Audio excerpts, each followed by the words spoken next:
The next part of Christian's journey seemed quiet. Too quiet. Nearby was Apollyon's castle. Apollyon is King Jesus' enemy. He hates all that is good and wants people to worship him. He does all that he can to take people away from the path. What he did was send some of his demons to try and take Christian away. Christian saw the gate he had been looking for. It wasn't as big as he thought it would be, but he could hear horrible sounds from the sky. Apollyon's demons were flying above him. He ran as fast as he could until he reached the door, and he knocked as hard as he possibly could. "Let me in! Please, let me in!" A man called Goodwill grabbed him and pulled him inside just before a demon was able to get to him. "And who might you be then?" "My name's Christian. I'm going to meet King Jesus." "You on your own?"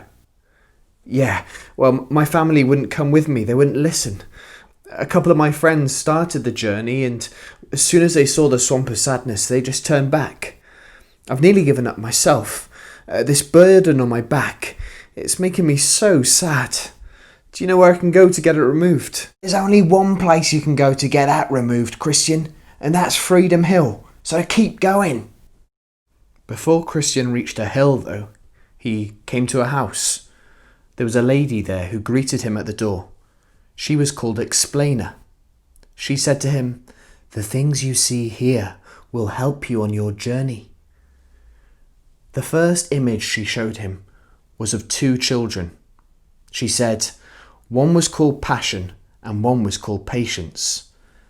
Passion is called this because he throws a tantrum, because he wants more and more. Patience is happy to enjoy things as they come. I guess it's teaching me that I must wait patiently for the things that the King will give me and not be tempted to leave the path. That's correct. She showed him another image. It was a man stuck in a cage. "Help! Let me out! Are you out there? Can anyone help me, please?" "Why are you in this cage?" "No hope. I have no hope. No hope. No hope. No hope. Please. Please." The man shouted so loudly Christian had to cover his ears. What does this one mean?" "All I will say is look and don't just see. Listen and don't just hear. These things that you have seen here will help you on your journey. Now go on your way." So Christian went on, hoping to find Freedom Hill and to be rid of the burden.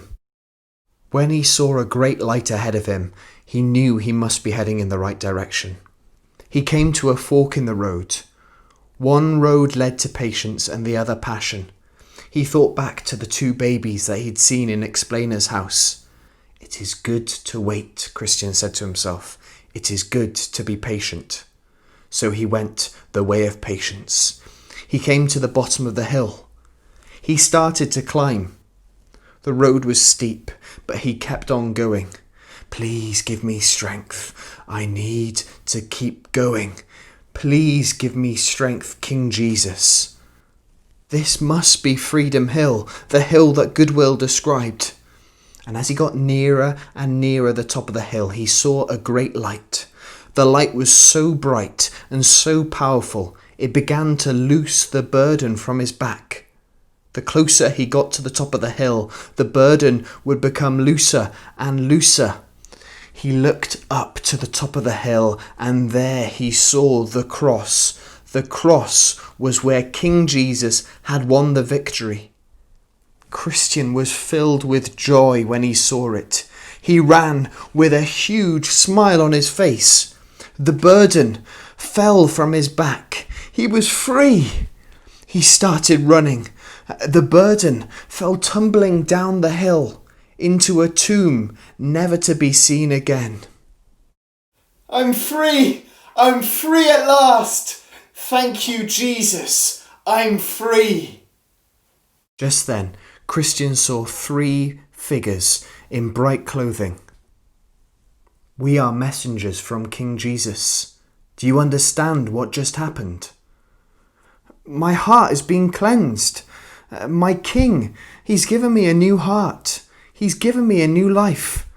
It was nothing that I had done. It was all him. Well, here are some new clothes for a new life. Thank you.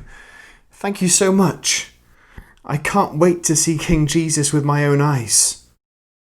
Another week and another step closer to the celestial city for Christian.